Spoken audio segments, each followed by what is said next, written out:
Hi guys, good evening. ಇವತ್ತು ನಾವು ಹೊಸ ವರ್ಷದ ಪ್ರಯುಕ್ತ ಮೊದಲನೇ ಬೆಟ್ಟಕ್ಕೆ ಬಂದಿದ್ದೀವಿ. ಚಂದ್ರಾಯನದುರ್ಗ. ಈ ವಾರದಲ್ಲಿ 4ನೇ ಸಲ ಹತ್ತುತ್ತಾ ಇರೋದು ಇದು. ಈ ಬೆಟ್ಟ 1604ರಲ್ಲಿ ಚೆನ್ನಪ್ಪ ಗೌಡ ಅನ್ನೋ ಒಬ್ಬ ರಾಜನಿಂದ ಈ ಕೋಟೆ ನಿರ್ಮಿತ ಆಯಿತು. ನೋಡಿ ಅಲ್ಲಿ ಕಾಣಿಸ್ತಿದೆಯಲ್ಲ, ಅದು ಮೊದಲನೇ ಸುತ್ತು. ಈ ಬೆಟ್ಟ 3 ಸುತ್ತಿನ ಕೋಟೆ ಇದು. ಅದು ಕಾಣ್ತಿರೋದು ಮೊದಲನೇದು. ಅಲ್ಲಿಗೆ ಹೋದರೆ ಆಲ್ಮೋಸ್ಟ್ ಒಂದು 60% ಕವರ್ ಆಗುತ್ತೆ. ನಾವು 4 ಜನ ಬಂದಿದ್ದೀವಿ. ಇಬ್ಬರು ಅಲ್ಲಿಬ್ಬರು ಕಾಣ್ತಾ ಇದ್ದಾರೆ ನೋಡಿ, ಅವರಿಬ್ಬರು ಹಾಯ್ ಮಾಡಿ. ಬಂದೆ. ಇದ್ರ ಜೊತೆಗೆ ಕ್ಯಾಮ್ರಾಮನ್ ವಿಶ್ವಾಸ್.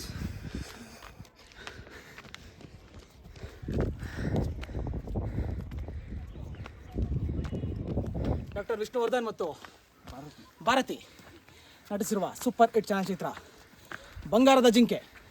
ಇದೇ ಒಂದು ಬೆಟ್ಟದಲ್ಲಿ ಶೂಟಿಂಗ್ ಆಗಿರೋದು. ಆಗಿನ ಕಾಲದಲ್ಲಿ ತುಂಬ ಒಂದು ಒಳ್ಳೆ ರೀತಿಯ ಒಂದು ಸೆಟ್ ಹಾಕಿ ಕ್ಲೈಮ್ಯಾಕ್ಸ್ ನೀವೇನೋ ಒಂದು ಫೈಟಿಂಗ್ ನೋಡ್ತೀರಾ. ಆ ಬೆಟ್ಟದಿಂದ ಒಂದು ಊರಿಗೆ ಒಂದು ಎಂಟ್ರಿ ಆಗೋ ಒಂದು ಫೈಟಿಂಗ್ ಸೀನು, ಒಂದೆಲ್ಲ ಬಾಂಬೆಲ್ಲ ಬ್ಲಾಸ್ಟ್ ಆಗೋದು, ಅದೆಲ್ಲ ಇದೇ ಬೆಟ್ಟದಲ್ಲಿ ಒಂದು ಶೂಟಿಂಗ್ ಆಗಿರೋದು. ನಮ್ಮ ಊರಿಂದ ಇಲ್ಲಿಗೆ ತುಂಬ ಒಂದು ಹತ್ತಿರ ಇರೋದ್ರಿಂದ, ಮತ್ತು ನಮ್ಮ ಸ್ವಲ್ಪ ಸ್ನೇಹಿತರು ಒಂದು ಟ್ರೆಕ್ಕಿಂಗ್ ಒಂದು ಹಾಬಿ ಕೂಡ ಇರೋದ್ರಿಂದ ಅವ್ರು ಬರ್ತಾ ಇರ್ತಾರೆ ಜಾಗಕ್ಕೆ ಅವಾಗವಾಗ. ಕೆಲವೊಂದು ಟೈಮ್ ನಮ್ಗೆ ಕರೀತಾರೆ, ನಾವೇನು ಕೆಲಸ ಇಲ್ಲ ಅಂತ ಬರ್ತೀವಿ. ಇನ್ನೊಂದು ಕೆಲವೊಂದು ಟೈಮಲ್ಲಿ ಇಲ್ಲ ಅಂತ ಹೇಳೋಕ್ಕಾಗಲ್ಲ, ಜೊತೆ ಬರಲೇಬೇಕು, ಬರ್ತೀವಿ.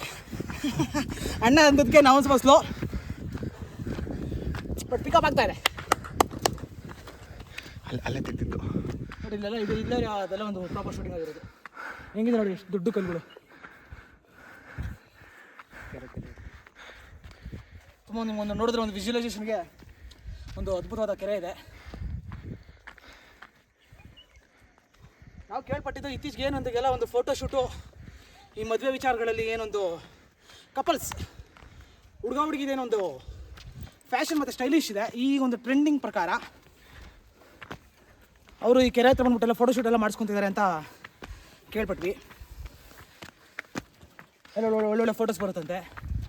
ಸುತ್ತ ಬೆಟ್ಟ ಬೇರೆ ಬ್ಯಾಕ್ಗ್ರೌಂಡ್ ಇರೋದ್ರಿಂದ ತುಂಬ ಅದ್ಭುತವಾಗಿ ಬರುತ್ತೆ. ನೀವು ಬನ್ನಿ. ನೀವು ಫೋಟೋಶೂಟಿಗೆ ಬರಬೇಕಾದ್ರೆ ನೀವು ಮದುವೆ ಆಗ್ತಿದ್ದಾರಲ್ಲ, ಆ ಹುಡುಗಿಯರ ಅಪ್ಪನ ಕಡೆಯಿಂದ ಒಂದು ಹೀರೋ ಹೊಂಡ ಬೈಕ್ ಕೊಡಿಸ್ಕೊಬನ್ನಿ, ಕೊಡಿಸ್ಕೊಳ್ಳಿ ಫೋಟೋಶೂಟ್ಗೆ ಅಷ್ಟೇ. ಅದೇನು ಪರ್ವಕಾರ, ಆಮೇಲೆ ಕೀಲ ಚಿತ್ರದ ಪ್ರಕಾರ ಏನೋ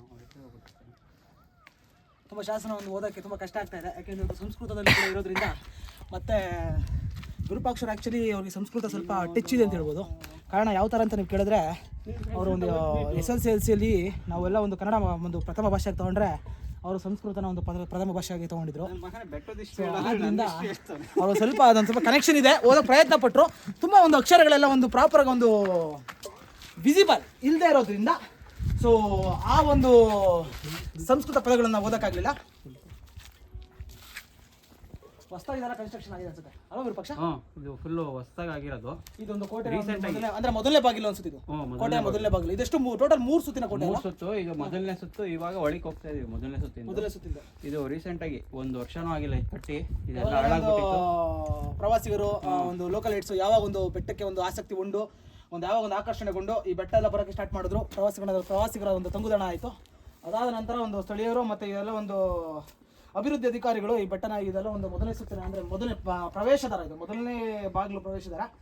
ಸೊ ಈ ಪ್ರವೇಶದಾರನ ಹೊಸದಾಗಿ ಒಂದು ರಿನೋವೇಷನ್ ಮಾಡಿ ಕಟ್ಟಿಸಿದ್ದಾರೆ. ತುಂಬ ಅದ್ಭುತವಾಗಿದೆ. ನೋಡಮ್ಮ ಒಳಗಡೆ.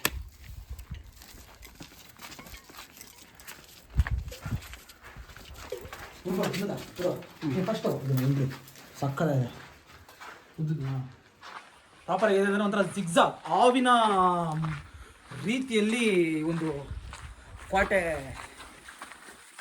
ಬಿಲ್ಡ್ ಆಗಿರೋದು. ಸೊ ನೀವು ನೋಡ್ಬೋದು, ಇದು ಟೋಟಲ್ 7 ಸುತ್ತಿನ ಕೋಟೆ ಅಂತ ಕರೀತಾರೆ. 3 ಸುತ್ತಿನ ಕೋಟೆ. ಕ್ಷಮಿಸಿ, ಇಲ್ಲ ಒಂದು ಹಳೇ ಒಂದು ಶಿಲ್ಪ ಕಲೆ ಉಳ್ಳ ನೋಡಪ್ಪ ಇದು ತೋರ್ಸಪ್ಪ. ಬಸವಣ್ಣ ಬಾ ಬಾ ಬಾ. ಬಸವಣ್ಣ ಇದೆ. ಇದು ಅವಾಗ ಕೋಟೆ ಯಾವಾಗ ಕನ್ಸ್ಟ್ರಕ್ಷನ್ ಆಯಿತೋ ಅವಾಗ ಕೆತ್ತಿರೋ ಬಸವಣ್ಣ. ಇಲ್ಲೊಂದು ಲಿಂಗು ಇತ್ತು, ಅದು ಹಾಳಾಗ್ಬಿಟ್ಟಿದೆ ಈ ಜಾಗದಲ್ಲಿ. ಸೊ ಅದರಿಂದ ಇಲ್ಲಿ ಕಾಣಿಸ್ತಾ ಇಲ್ಲ. ಇದ್ರ ಒಳಗಡೆ ಇನ್ನೂ ಅನೇಕ ಎಷ್ಟೊಂದು ನಿಧಿ ಇದ್ದಾವೆ ಅಂತ ಈಗಲೂ ಹೇಳ್ತಾರೆ. ಆ ನಿಧಿಯ ಕಾರಣಕ್ಕೋಸ್ಕರ ಎಷ್ಟೊಂದು ಕಡೆ ಎಲ್ಲ ನೋಡಿ ಇಲ್ಲೆಲ್ಲ ಎಲ್ಲ ದೊಡ್ಬಿಟ್ಟಿದ್ದಾರೆ. ಆ ಥರ ಎಲ್ಲ ಬಂದು ನಿಧಿ ಸಿಗುತ್ತೆ ಅಂತ ಒಂದು ಆಸೆಗೆ ಕೋಟೆನೆಲ್ಲ ಹಾಳು ಮಾಡ್ತಾರೆ. ದಯವಿಟ್ಟು ನೀವು ಯಾರು ಬರೋಲ್ಲ ಆ ಥರ ಮಾಡಕ್ಕೆ ಹೋಗಬೇಡಿ. ಈ ಬಾಗಿಲು ಯಾವ್ದು ವಿಷಯ ಬಾಗಿಲು ನೋಡಿ, ವೈಶಿಷ್ಟ್ಯತೆ ದಿಡ್ಡಿ ಬಾಗಿಲು ಅಂತ. ಏನು ಬಾಗ್ಲು? ದಿಡ್ಡಿ ಬಾಗಿಲು ಅಂತ. ಓಕೆ. ರಾಜರೆಲ್ಲ ಬರೋವಾಗ ಈ ಕಡೆಯಿಂದ ಬರ್ತಾರೆ. ರಾಜರು ಇಲ್ದಿರೋವಾಗ ಈ ಬಾಗಿಲು ಕ್ಲೋಸ್ ಆಗಿ ಸೈನಿಕರೆಲ್ಲ ಆ ಕಡೆಯಿಂದ ಬರ್ತಾರೆ. ಚಿಕ್ಕ ಬಾಗ್ಲು. ಚಿಕ್ಕ ಬಾಗಿಲಿಂದ ಬರ್ತಾರೆ. ರಾಜರಿಗೆ ಮುಖ್ಯ ದ್ವಾರ, ಅವರ ಸೈನಿಕರಿಗೆ ಬಾಗಿಲನ್ನ ಕ್ಲೋಸ್ ಆದ್ಮೇಲೆ ಅವ್ರಿಗೆ ಬರೋಕ್ಕೋಸ್ಕರ. ಅಂದ್ರೆ ಒಂದು ಅರಮನೆ ಸಿಬ್ಬಂದಿಗಳಿಗೆ ಮಾತ್ರ, ಬೇರೆ ಒಂದು ಸಾರ್ವಜನಿಕರಿಗೆಲ್ಲ ಒಂದು ಪ್ರವೇಶ ಇರ್ತಿರ್ಲಿಲ್ಲ ಈ ಬಾಗಿಲು ಕ್ಲೋಸ್ ಆದ್ಮೇಲೆ. ಅದ್ಭುತ. ಮೇನ್ ಬಾಗಿಲು ಏನಿದೆ ಅದು ರಾಜರಿಗೆ ಮಾತ್ರ. Okay okay okay. ವಾ ವಾ ವಾ, ಇದು ನೋಡಿ ಕೋಟೆ ಹೆಂಗೆ ಕಟ್ಟಿದ್ದಾರೆ ಅಂತ. ಅಲ್ಲಿ ಕಾಣ್ತಿದೆಯಲ್ಲ ಅದು ಮಂಟಪ ಇದೆ. ಕೆಳಗಡೆ ಇರೋದು 2ನೇ ಸುತ್ತು, ಅಲ್ದ್ರ ಮೇಲಿರೋದು 3ನೇ ಸುತ್ತು. ಒಟ್ಟು 3 ಸುತ್ತಿನ ಕೋಟೆ. ಅಲ್ಲಿ ಕಾಣ್ತಿದೆಯಲ್ಲ ಅದೇ ಯಾರೋ ಇದ್ದಾರೆ ನೋಡಿ, ಇನ್ನು ಪ್ರವಾಸಿಗರು ಅಲ್ಲಿ ಓಡಾಡ್ತಿದ್ದಾರೆ. ಅಲ್ಲಿ ಕಾಣ್ತಿದೆಯಲ್ಲ ಅದು ದೇವಸ್ಥಾನ. ಅದ್ರ ಕೆಳಗಡೆನೇ ಒಂದು ಕಲ್ಯಾಣಿ ಇದೆ. ಕಲ್ಯಾಣಿ ಆ ದೇವಸ್ಥಾನದೊಂದು ಹಿಸ್ಟ್ರಿ ಇದೆ. ಹೌದಾ? ಏನು ಅದು ಏನು ಗೊತ್ತಾ, ಆಗಿನ ಕಾಲದಲ್ಲಿ ಶೈವಾಸ ಮತ್ತು ವೈಷ್ಣವಾಸ ಅಂತ 2 ಪಂಗಡ ಇತ್ತು. ಶೈವಾಸ ಅಂದರೆ ಶಿವನ ಆರಾಧಕರು, ವೈಷ್ಣವಾಸ ಅಂದರೆ ವಿಷ್ಣುವಿನ ಆರಾಧಕರು. ಈಗ ಏನು ಹಿಂದೂ ಮುಸ್ಲಿಂ ಕಿತ್ತಾಡ್ತಾರಲ್ಲ, ಆಗ ಬರೀ ಹಿಂದುವಿನಲ್ಲೇ ವೈಷ್ಣವಾಸ ಮತ್ತು ಶೈವಾಸ ಆ ಥರ ಕಿತ್ತಾಡ್ತಿದ್ರು. ಆ ದೇವಸ್ಥಾನದಲ್ಲಿ ಮೊದಲನೇ ಸಲ ವಿಷ್ಣುವಿನ ಮೂರ್ತಿ ಇತ್ತು. ಅದಾದಮೇಲೆ ಶೈವಾಸ ಬಂದು ಅದನ್ನೆಲ್ಲ ಡೆಮಾಲಿಷ್ ಮಾಡಿ ಶಿವನ ಮೂರ್ತಿನ ಇಟ್ಟರು. ನೋಡ್ರಿ, ಅಷ್ಟು ಎಕ್ಸ್ಟ್ರೀಮ್ ಇತ್ತು ಅವಾಗ. ವೈಷ್ಣವಾಸು ಶೈವಾಸಕ್ಕೂ ಜಗಳ. ಮತ್ತೆ ವೈಷ್ಣವಾಸ ಬಂದು ಅಲ್ಲಿ ವಿಷ್ಣುವಿನ ಮೂರ್ತಿ ಇಟ್ಟರು. ಸೊ ಆ ಥರ ಹಿಂದೂ ದೇವರಿಗೋಸ್ಕರ ಜಗಳ ಕಿತ್ತಾಟ. ನಾವೆಲ್ಲ ಹೇಳೋದು, ನಾವು ಧರ್ಮದ ಮಧ್ಯೆ ಕಿತ್ತಾಟ ನಡೀತಾ ಇತ್ತು ಇವಾಗ. ಅವಾಗ ನಮ್ಮ ಹಿಂದುವಿನಲ್ಲೇ ಶಿವ ಮತ್ತು ವಿಷ್ಣುವಿನ ನಡುವೆ ಜನರ ನಡುವೆ ಕಿತ್ತಾಟ ಅಷ್ಟೇ, ಅದು ದೇವರ ನಡುವೆ ಕಿತ್ತಾಟ ಅಲ್ಲ. ನೋಡಿ, ಈ ಒಂದು ಅದ್ಭುತವಾದ ಕಲ್ಯಾಣಿ ನೋಡಿ, ಮನಮೋಹಕವಾದಂತಹ ಕಲ್ಯಾಣಿ. ಇದರ ಆಳ ಇದುವರೆಗೂ ಯಾರಿಗೂ ಗೊತ್ತಿಲ್ಲ ಅಂತ ಹೇಳ್ತಾರೆ. ಯಾರು ಆ ಸಾಹಸ ಕೈ ಇಕ್ಕಿಲ್ವಾ? ಇನ್ನೂ ಯಾರು ಕೈ ಇಟ್ಟಿಲ್ಲ. ಇಲ್ಲಿಂದ ನೀರು ಪರ್ಗಿಕೆರೆಗೆ ಹೋಗುತ್ತೆ ಅಂತ ಹೇಳ್ತಾರೆ. ಪರ್ಗಿಕೆರೆ ನೀವು ಕೇಳಿರ್ಬೋದು, ಯಾವುದು ಹಿಂದೂಪುರ ಹತ್ರ ಇರೋ ಪರ್ಗಿಕೆರೆ, ಅಲ್ಲಿಗೆ ಹೋಗುತ್ತೆ ಅಂತ ಹೇಳ್ತಾರೆ. ಅಲ್ಲ, ಒಂದು ಚಿಕ್ಕ ಒಂದು ಆರ್ಕಿಟೆಕ್ಚರು ಎಷ್ಟು ಚೆನ್ನಾಗಿದೆ ಅಂದರೆ, ಅದೆಷ್ಟು ಒಂದು ಫೋಕಸ್ ಆಗಿ ಅದನ್ನೊಂದು ಕೆತ್ತಬೇಕಾದ್ರೆ ಒಂದು ಗಮನ ಕೊಟ್ಬಿಟ್ಟು ಅದರೊಳಗಡೆ ಒಂದು ನೀಟಾಗಿ ಒಂದೊಂದು ಡಿಸೈನ್. ಹೌದು ಹೌದು, ತುಂಬ ಇಂಪಾರ್ಟೆಂಟ್. ನೀನು ನೋಡ್ತಾ ಇದ್ರೆ ಚಿಕ್ಕ ಒಂದು ಫ್ಲವರ್ಸ್ ಕೂಡ ಇದೆ. ಫ್ಲವರ್ಸ್ ನೀನೊಂದು ನೀಟಾಗಿ ಅದೊಂದು ಶೈಲಿ ಒಂದು ಇದು ತರಬೇಕು ಅಂತ. ಅದು ಒಂದು ಫ್ಲವರ್ ಎಷ್ಟು ಡೈಮೆನ್ಷನ್ ಇದೆಯೋ ಇನ್ನೊಂದು ಫ್ಲವರು ಅಷ್ಟೇ ಡೈಮೆನ್ಷನ್ ಇದೆ. ಈಗಿನ ಕಾಲದಲ್ಲಿ ನಾವು ಏನು ಸ್ಕೇಲ್ ಇಟ್ಕೊಂಡು ಎಷ್ಟೊಂದು ಮೆಷರ್ಮೆಂಟ್ ಎಕ್ವಿಪ್ಮೆಂಟ್ಸ್ ಇದೆ. ಇವಾಗೇ ನಾವು ಕೂಡ ಫುಲ್ ಕಲ್ಲು ಅನ್ಸುತ್ತಲ್ಲ, ಕಲ್ಲು ಮತ್ತೆ ಇಟ್ಟಿಗೆ ಯೂಸ್ ಮಾಡಿ ಕಟ್ಟಿರೋದು. ಇಟ್ಟಿಗೆನೂ ಕಾಣ್ತಾ ಇದೆ ನೋಡಿ, ಇಟ್ಟಿಗೆನೂ ಇದೆ. ಅದ್ರ ಜೊತೆಗೆ ಸ್ವಲ್ಪ ಗಾರೆ ಮಿಕ್ಸ್ ಮಾಡ್ತಾರೆ. ಆ ಒಂದು ಟೆಂಪಲ್ ತರ ಅನಿಸ್ತದೆ. ನಿಮಗೆ ಅನಿಸ್ತದೆ ಟೆಂಪಲ್ ಇದು. ಏನು ಟೆಂಪಲ್ ಇದು? ಇದರಲ್ಲಿ ಗಣೇಶ ಇದ್ದಾರೆ. ಇವಾಗ ಗಣೇಶನ ಮೂರ್ತಿ ಇರೋದಲ್ಲಿ ಅದು ಭಿನ್ನ ಆಗಿದೆ, ಅದನ್ನ ಪೂಜೆ ಮಾಡ್ತಾ ಇಲ್ಲ. ವಿಷ್ಣುದು ಟೆಂಪಲ್ ಇತ್ತು, ಶಿವ ಟೆಂಪಲ್. ಒಂದು ವೈಷ್ಣವರಿಗೂ ಮತ್ತೆ ಒಂದು ಶೈವರಿಗೂ ಒಂದು ನಡೆದಿದ್ದಂತಹ ಜಗಳದಲ್ಲಿ ಈ ದೇವರು ವಿಷ್ಣುವಿನ ದೇವಸ್ಥಾನನೂ ಆಗಿತ್ತು, ಶಿವನ ದೇವಸ್ಥಾನನೂ ಆಗಿತ್ತು. ಸೊ ಅದರಿಂದ ನೋಡಿ, ಮೇಲಿನ ಆಕೃತಿಗಳು ಆಗಿನ ಕಾಲದಲ್ಲೇ. ಇದು ಎಷ್ಟನೇ ಕಾಲ ಅಂದ್ರೆ 1604 ಕಟ್ಟಿರೋ ಕೋಟೆ ಇದು.